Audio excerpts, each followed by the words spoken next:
Peace and assalamu alaikum, everybody. So, I'm gonna just get on into it. So, I am on a group on Facebook, and it's an all women's group, and I shared this video. Here we go. I shared this video of Oprah Winfrey. It's like a really short video. It was on like a Facebook reel, and basically what she's saying is that the way that you move forward and become successful in life is by being grateful for what you have, and focusing on what it is you need to be doing or want to be doing in order to move forward. It's like a real nice message to me. I like listening to Oprah because she got some things. She does so many great things, and she's accomplished so much. And I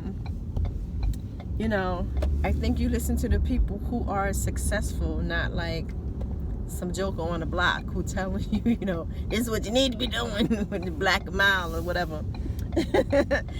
So I figured it was good, and again, it's a women's group, so I'm like, Oprah's a woman, hey. But this sister who and I say sister as a woman, she's a white, like middle-aged woman, I think, and she was just like going in, like she's definitely seems to me she's definitely hurting. And so she was saying, like, basically, like, that's a crock. Like, I don't have what I have to be grateful for. I don't have my house anymore. I don't have my husband anymore. All these things that are going wrong for her. She's barely making it. She has no money. And it's just like a long thing. And what I said to her is what I want to put forth to y'all. Now, I'm saying this knowing that everybody's reality is different. But I truly, truly believe that most things are about perception. How you see what's going on, how you see yourself in whatever is going on. And so I've put this out here before. I don't know if I ever made an actual video about this before, but when my first husband, I got with him when I was 24 years old.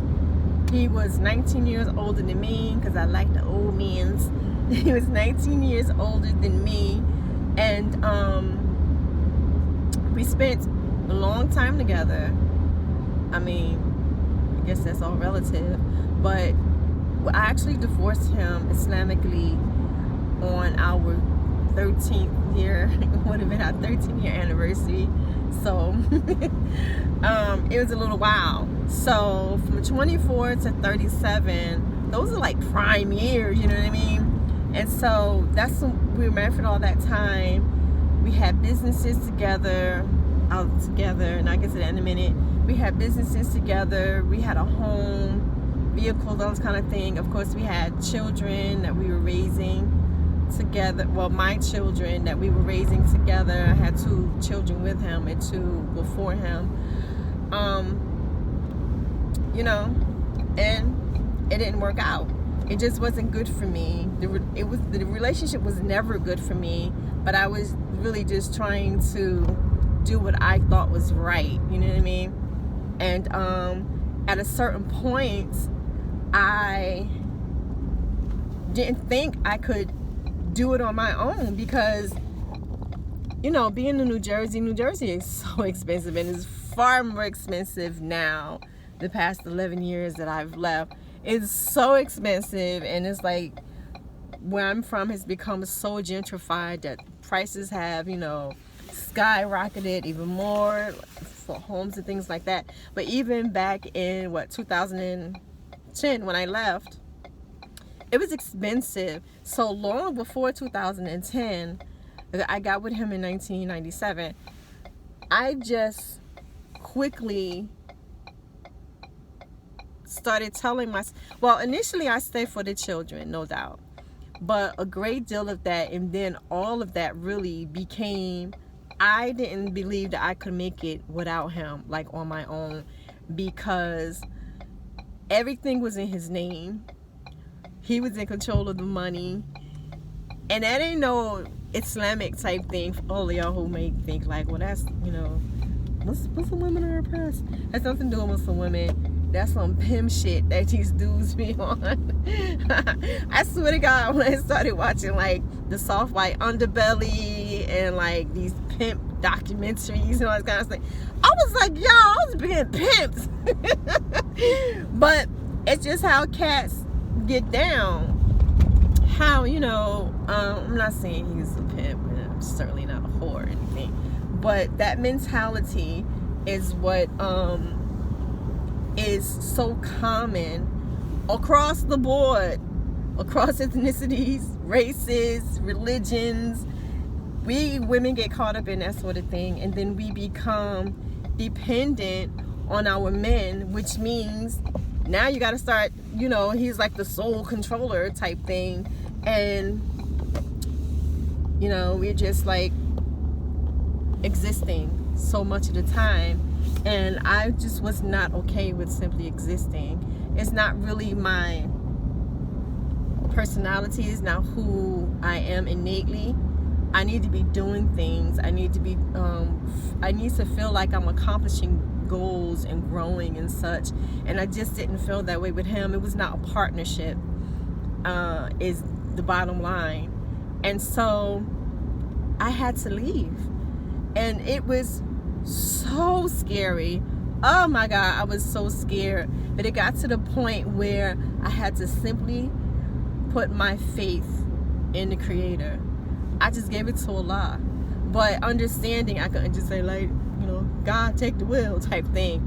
I knew I had to do some work because the Quran, makes it plain. You take one step towards Allah, Allah will take 10 steps towards you. And so I knew I had to do my work. But when I say I gave it to Allah, the fear was there. I was so scared. But I still make my dua, make a move. And I never knew if I was making the right decision, like never.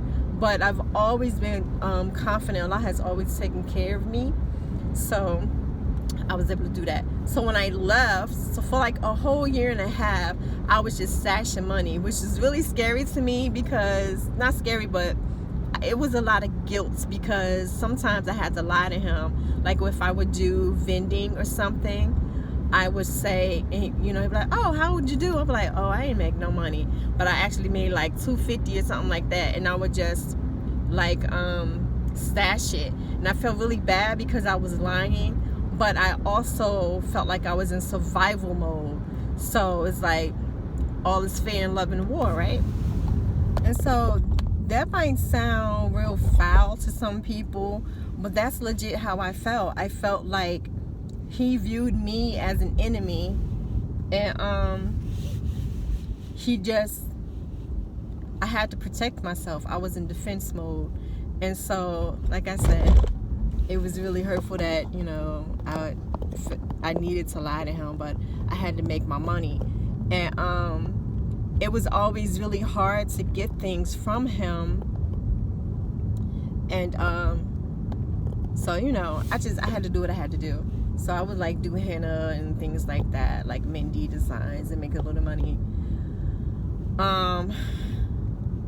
What else did I do?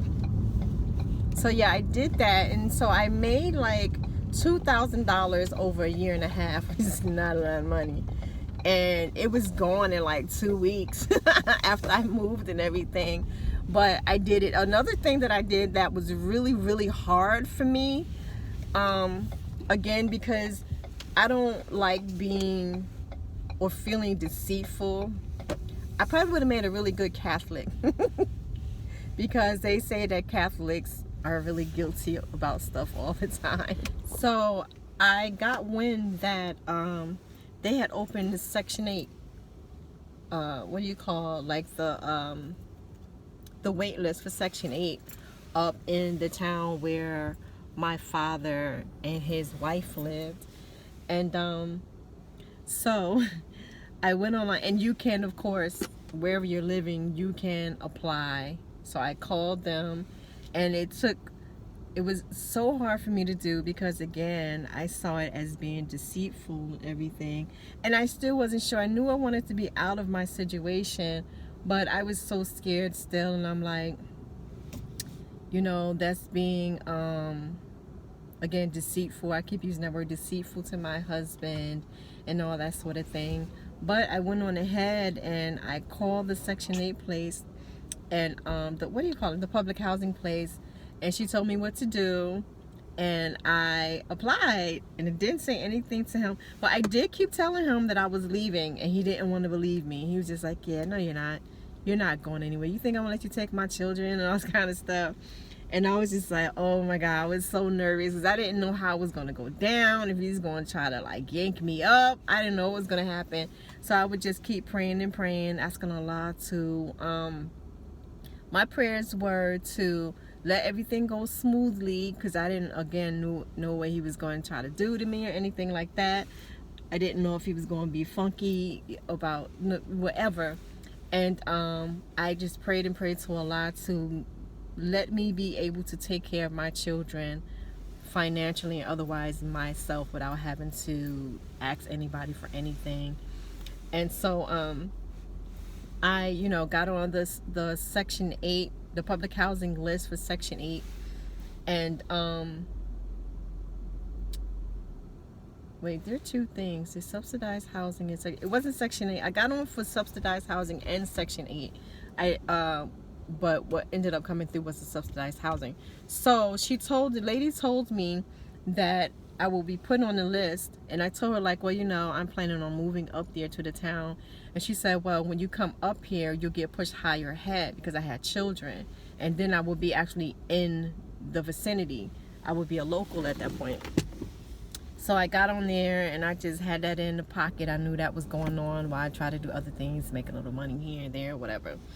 So I keep picking up the thing. I'm like, I think I'm nervous, flashing back, thinking about it. So I did that, and so I finally moved up there months after I got on a section on a public housing list and everything. I'm sorry. I was out running errands with my daughter, and she kept coming in the car. I didn't want to make the video in front of her, because she would have been talking and carrying on, child. But so yeah, I actually moved up there several months after getting on the public housing wait list, and the very next morning, I think I moved up there on a Sunday. The very next morning, I went to the place, and they put me up on the list, and it took me like 2 months to get a place. So I get to that in a second. The thing is, with me, the Creator always, like I said, always just makes things fall into place. And so all that praying I was doing, not really sure how things are going to go down with my ex-husband, my now ex-husband, things were so smooth. Because remember, he didn't really think I was going to leave, number one. Number two, he didn't think I was going to make it. So he thought I was going to come groveling back. So therefore, not only did he pay for the truck, y'all, for me to leave with all my stuff and my children, he actually even packed it. He packed that sucker and everything. And yeah, it's a big old U-Haul truck, and I drove that sucker 3 hours up the highway, and just crying and crying. And it's funny because my younger son at the time was like, he wasn't even 13 yet. That's so weird. He was still 12 years old, and so he was like disgusted. He's like, why are you crying? Like, my son, but he's a Sag. Maybe that has something to do with it. I don't know. But he's very much like, yo, why are you even going through this? Like, whatever the case is, like, why are you why you with this cat? Or like, why are you doing this? And this really what you want to do? Like, why you playing type thing, you know? So he was very much like, why are you crying? Like, either stay or go. If you leaving, then leave. Like, ain't nothing to cry about. Be deuces, you know? So, drove up there and everything. So, like I said, next day, went straight to public housing. They put me higher up on the list. Then because I was doing a whole bunch of research on like what was around there, what to get into, what kind of job could I get, all that kind of thing. And so there's a place in Pennsylvania called PA Career Link, and you can go there, you can develop skills. Like, I really knew nothing. Mind you, I've always been smart. I was always really good in school and everything, but I only had my GED. I had started going to college before I got with my husband, and I was like playing around with it. But and then the year before I left, I had gone back to school, but I didn't have a degree or anything. I didn't really know what I could do because I had been in a restaurant business for like 8 years, something like that, with him. So I knew I could do that. I knew I could run a business. I knew I could start a business. I knew I could do all these things. But when you're out looking for a job to work for someone else, you know. So I started going to CareerLink, trying to develop skills and stuff like that. And so, and at the same time, my aunt worked at this place called Center for Independent Living. And so she got me a gig there. What they do, they help people with disabilities in all sorts of ways. Like, all sorts of ways. Is a great organization in my opinion. But one of the things they do is get people with disabilities help for in their home. So it's like being a home health aide, but without like a certificate or anything. It's just called being an attendant. So my aunt got me a job with them. So I actually had a job, like, by a month I was actually working. It wasn't a lot of money. It was only like $8 an hour, and I was doing all kind of crazy stuff for this woman. But it was something, and it made me feel like I was actually moving, and like, yo, maybe I can really do this, because I was so scared. Like, having 3 people, my children already depended on me, of course, just me being their mom. But for so long, like I said, I was always working. I was working non-stop. Even pregnant, have a baby, I'm back in the restaurant 3 weeks later and everything, worried about him not being able to handle stuff, because he was like, yeah. So you know, but everything was in his name, and the money, he had control of the money, everything, like I said. And so I still was dependent upon him, and so we were dependent upon him. So now it was just me. Like, I had to worry about getting the money, well, having the money, because like I said, I was working constantly, so I was also making the money. But it was just really scary for me. So when I got, even that little job was like $8 an hour, 3 days a week. I forget how many hours I was working. I was working 8 hours. It was like $64. It was $8.50, I think I was making. So 3 days a week, doing all kind of stuff. This was my first experience really being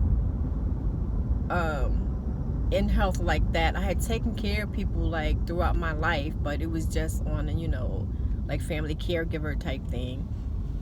And like, I had to wipe her hind part.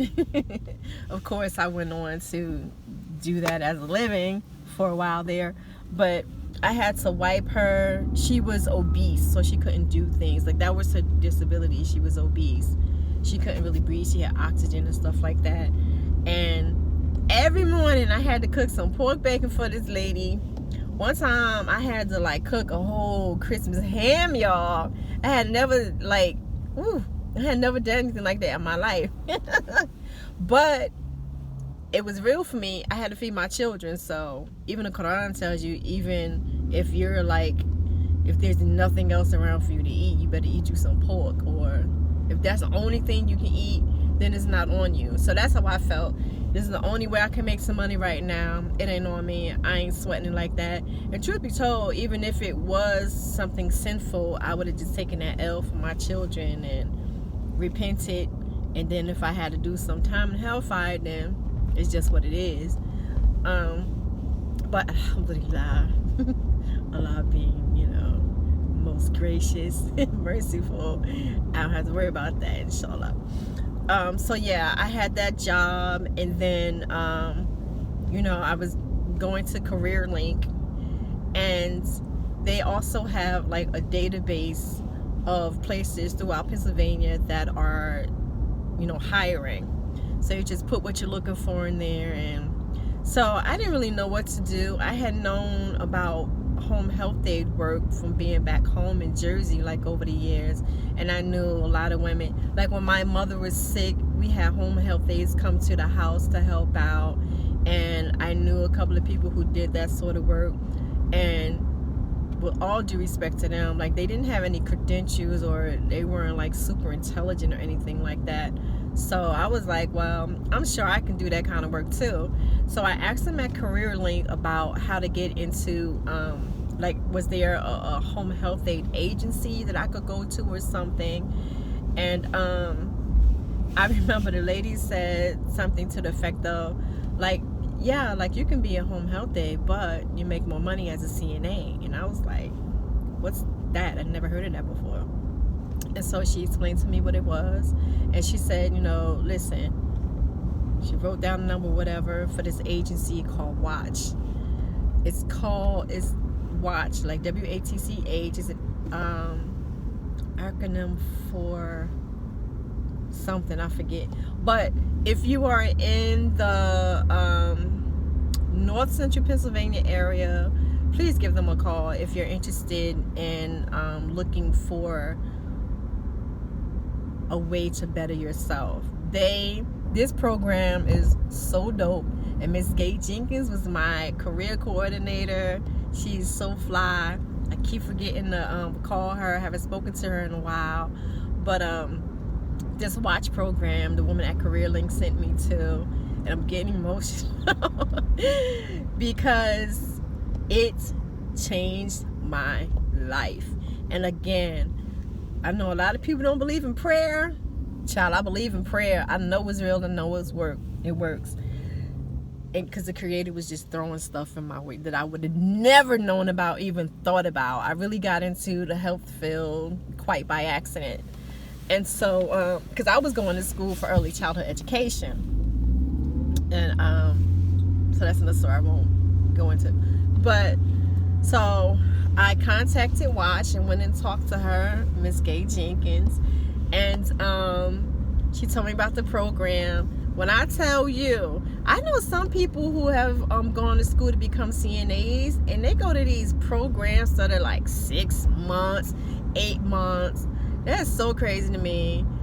My program was for 17 days. Excuse me. The Watch program paid for a bus card for me because I did not have a vehicle, a bus card, 2 uniforms, sneakers, Watch.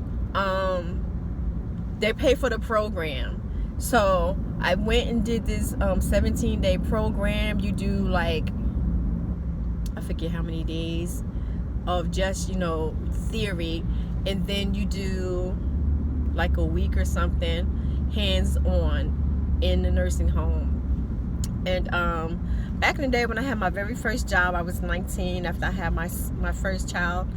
I worked in a salon in a nursing home, but that's really the gist. That had really just been the gist of my experience, so to say, with a nursing home. I didn't know anything about it, so it was just, it's what I needed. I tell you, that Watch program, honey, like I've done stuff for them. I used to always, like afterwards, I will go to programs if Miss Gay wanted me to. Anything Miss Gay asked me for, you best believe she got it. She wanted me to come to her class and talk to them about some other stuff about Islamic things. I was there. Anything this lady wanted me to do, I was like, when and where. I don't care where I'm living, how far I am, I'm there. Because, again, I can't say enough. Watch changed my life, let me tell you. And so I became a CNA. But that's not the only thing Watch does, what they pay for and stuff. It's anything, there's like, well, not anything, but several things affiliated with healthcare. So to become a CNA, to become an LPN, to become an RN, to become an EMT. And I can't think of anything else. Those might be the things. And as you well know, healthcare, you're going to get you a job in healthcare. So I knew that I could also go on to become a nurse, but she was pushing for it. But I was like, no, that's okay, because I just didn't see it for myself. First of all, I'm a natural medicine type of girl, first of all. But also, it just seemed big to me, like something that I couldn't achieve. Like, I knew I didn't want to stay an aide. I wanted to go back to school, but nursing it didn't seem me. And so for a while there, I was like, But I quickly came to my senses, because a big thing for me is choice. I wanted to have options. So I'm like, that doesn't make sense to me to stay as an aide. And also working with seeing them work with wound care and things. I love wound care. It's just like so dope to me. Wound care and even like ostomies and stuff. I really dig it. It's really fascinating to me for some reason. But anyway, I need to get some gas. Is what I need to do. I was a CNA for a while, and then finally it dawned on me, like, I'm cutting off my nose to spite my face. I need to go on ahead. The Creator is giving me an opportunity to move ahead. So I went on and joined the LPN thing that they do. And so within a year and a half after becoming an aide, I was a nurse. And let me tell you, going from $8.50, my first job that I got as an aide, which was immediate. So the CNA job was for $17. I know I'm really dragging this out. I'm sorry. I'm just trying to give you all the information, because inshallah I will help somebody out there. So that the program, like I said, was 17 days. You don't have to wait until you graduate the program to start trying to get work. So I was on it trying to get work, and I remember a couple of places I applied to. One of them paid like $10 an hour, and the other one was $11.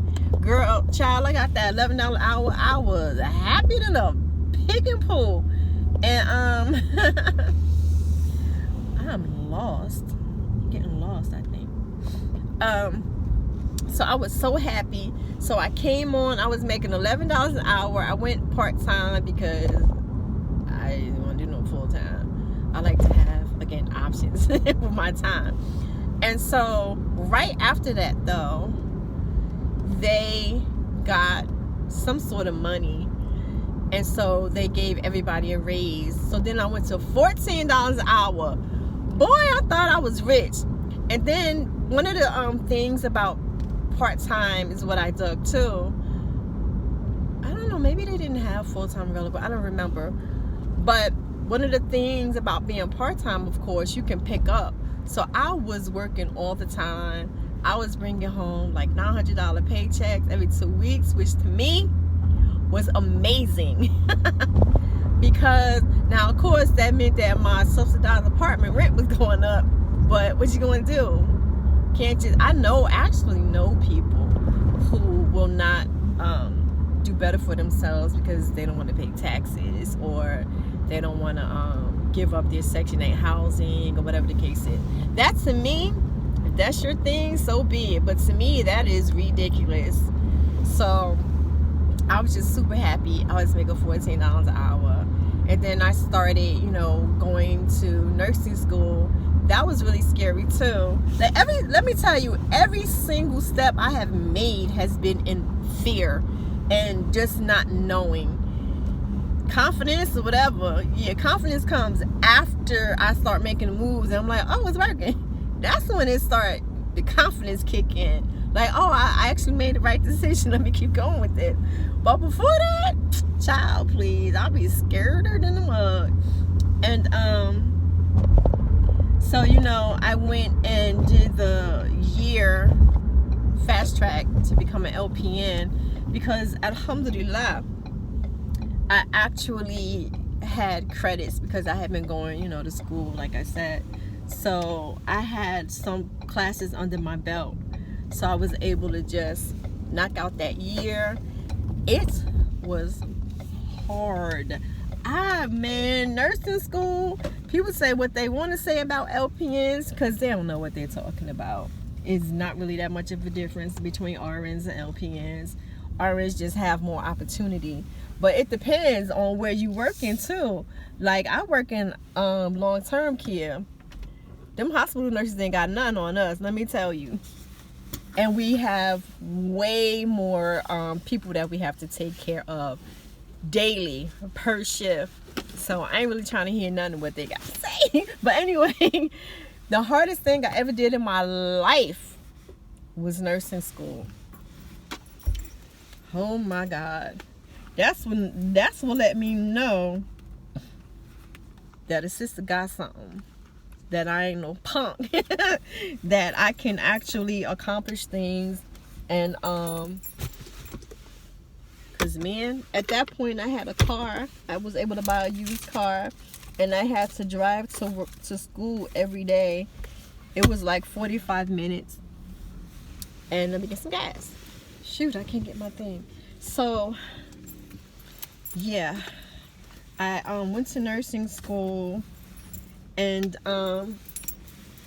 man, that's what really set me on my way. So by that time, I had, I was, intended to marry the guy who became my second husband, which I ain't the greatest at picking husbands. But, not that he's a bad person or anything like that. Neither one of them. They just weren't for me, And that's fine. But I served my purpose to them, they served their purpose to me, and it's time to move on. That's all. That's how I see people come and go in life. Things come and go in life. But so I did that, and I was just steadily moving up. Now at that point, becoming an LPN, I don't know what the pay rate is at other places, but I ended up, that's when I peaked the game though, too. I was not sick at the time. I was not sickly or anything, and I wasn't concerned with having benefits or anything. So I was like, oh, I got you. The thing to do is be per diem. That's where the money at. And work with these agencies. That's where the money is. At least in my experience, per diem gets paid more. When you're working, again, I work exclusively at this point in long-term care. I did used to do some home care also, like with pediatric children and stuff like that. Yeah, when you work per diem, in long-term care at least, if you full-time gets, a pay rate, part-time gets a little higher pay rate. If you work second shift, which I primarily have done, you get a higher pay rate. It's like maybe $1, $2 more than if you were like part-time working day shift or full-time working day shift, because it's hard to get people those times. People have families and stuff.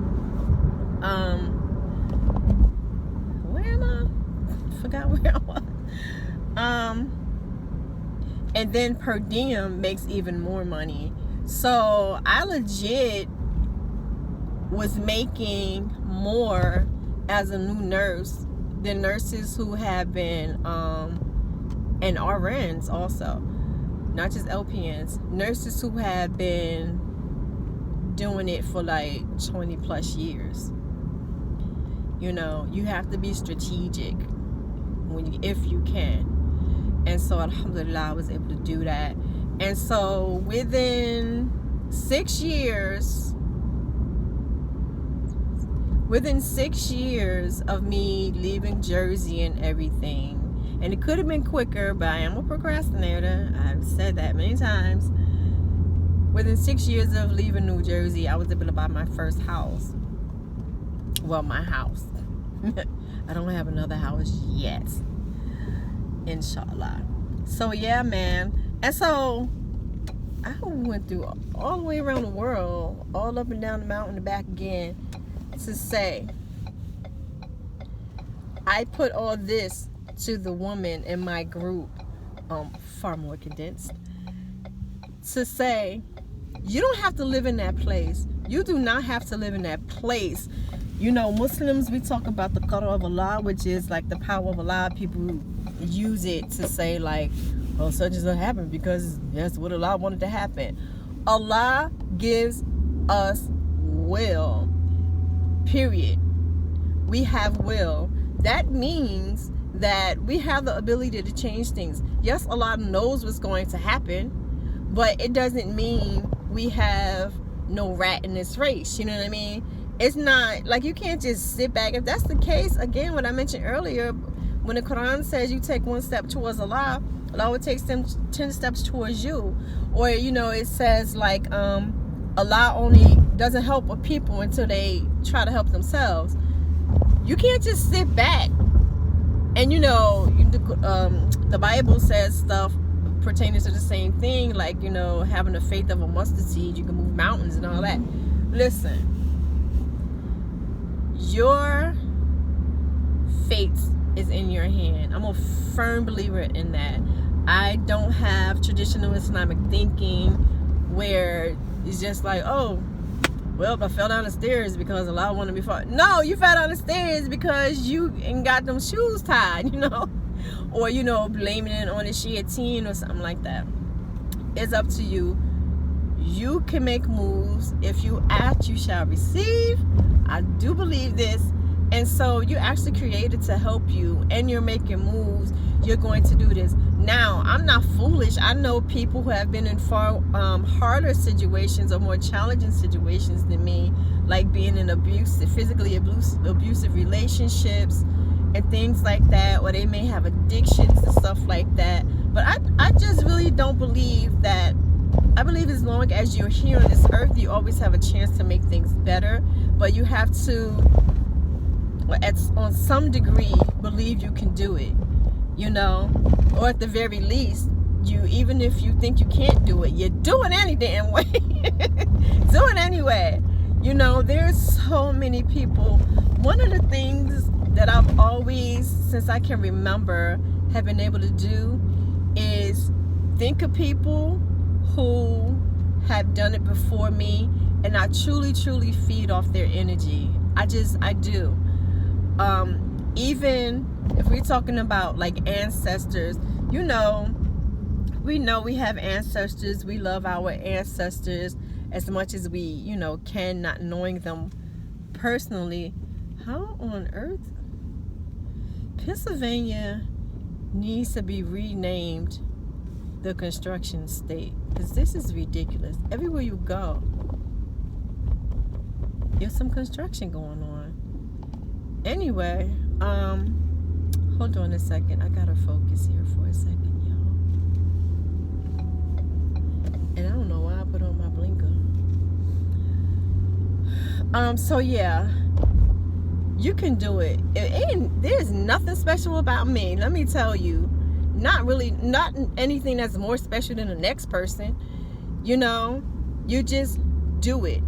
You cry, you let your tears flow, you wipe those suckers up and keep it moving. I go through my bouts now where I just get sad sometimes, and I'll cry a little bit, or I might walk around the house and people can tell if I'm sad.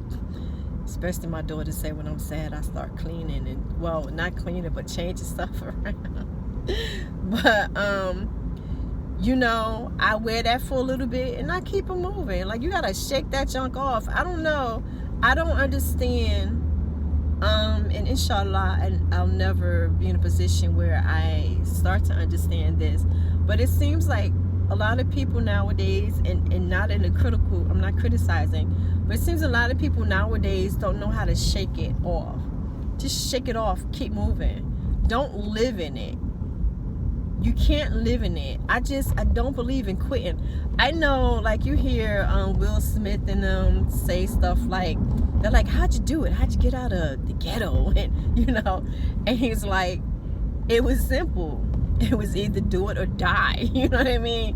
And I don't know if I have, quite that outlook on it, but I do feel like quitting is simply no option for me. It's just not. What am I going to do if I quit? I'm going to be so bored. It's going to be so boring. I hate being bored. I'm a colorful type of chick. So there's no quitting. And of course, me having had children who were young at the time, now the baby is 16, but me having children, I really felt like there was no option. And also, I never wanted to be on welfare. I grew up on welfare, and even though everybody was basically on welfare, the kiddies would still tease you, and it was an embarrassment. So now I have gotten on welfare. Like, I remember in those early days when I first left, like I said, those food stamps were good, yo. I was getting like $600 or $700 a month, and I was a lot better with budgeting too. I am so bad. I don't even budget now. I can't even say if I'm good or bad because I don't budget. But those days, like every Sunday, we'd go shopping, and where I'm from is very, very bad. Like shooting, killing, everything. I wouldn't let my children go anywhere alone. Like, it was not happening. But when we moved, I actually moved to Williamsport, Pennsylvania when I left. When I moved to Williamsport, it's gotten bad now though. Not like back home in North or anything like that, but it's gotten bad. But it was so safe. I was tripping like, yo, the stores don't even have gates. Like, there were no bars on windows or anything, which is like, is this utopia? But so I would just like send the kids, give them a list, send them out to do the grocery shopping and things like that. And it was just definitely better living. And then it's in a valley. It's very mountainous. The Susquehanna region is a valley town, so it's like picturesque. Mountains all around. They're beautiful. Like this, well, not this time of year, but in like fall, so beautiful. And the Susquehanna River was right there.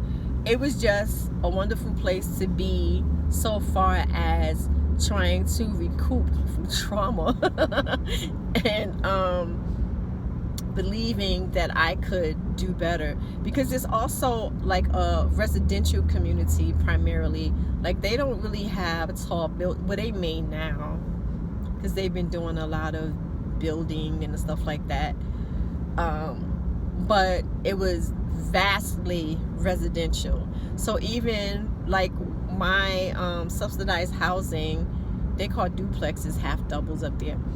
They had my subsidized housing was a half double. So we lived in a townhouse, and they called them the projects. I was like, y'all bugging. I know what the project looked like. But so it was very hopeful. And also home ownership up here, which I found out once I got my house, was far easier than I thought. Again, I know a whole lot of y'all do this. I still tend to do this, make things far bigger in my head than they actually are. I thought getting a home was gonna be like so difficult. My credit wasn't the best and all this. Child, my credit, it's not hard building your credit at all. I was just telling my son this today, trying to talk to him about getting himself together with certain things. It is really not hard. So within like, I had a Walmart card, and then my PNC bank, I got a credit card with them, which was like 9.9% APR. So I was like, cool. And what they did, whenever you pay your bill on time, they contact the credit bureau. And so it's a lot easier. They contact, like I've been with Credit Karma forever, maybe like at least 8 years. And it used to be they read up every week. Now they do it every day. So back then it wasn't as, quick or easy, I guess, as it is today. But my credit went up to like 720 by the time I got, the house. And it might have been in the 5s before that. I don't even remember. It wasn't like good at all. It wasn't great at all. And anyway, I am like making this video really, really long. But suffice to say, you can do it. You can do it. You can do it. You can do it till you're satisfied. That's an old people joke. Guys, gals, you don't have to be stuck in this place of feeling down or unaccomplished or this place of desperation. There are channels at your fingertips that can help you grow, that can help you move towards your goals, your dreams. And even if you don't have goals and dreams yet, they can help you develop them. You just have to truly take the first step forward and look and see what resources are around you. You can go to your local library if you just simply don't know where to start. Talk to librarians there. They can direct you to some places. You can call like your local, like what do you call? Starts with a C. But like where your city hall and places are, call them. Tell them what you're looking for. Ask them to direct you to where you need to be. Man, stuff is out there, especially now, so much more easier than it used to be. You don't have to be in that place. Find you somebody who you can talk to. That's my next step. I need to get therapy. My daughter has kind of convinced me. She's a millennial, always talking about her mental health. And she's like, no, you really do need to go because all the trauma you've been through in your life. I'm like, you know what, maybe I do. Maybe shaking it off all the time. Maybe I need to talk to somebody.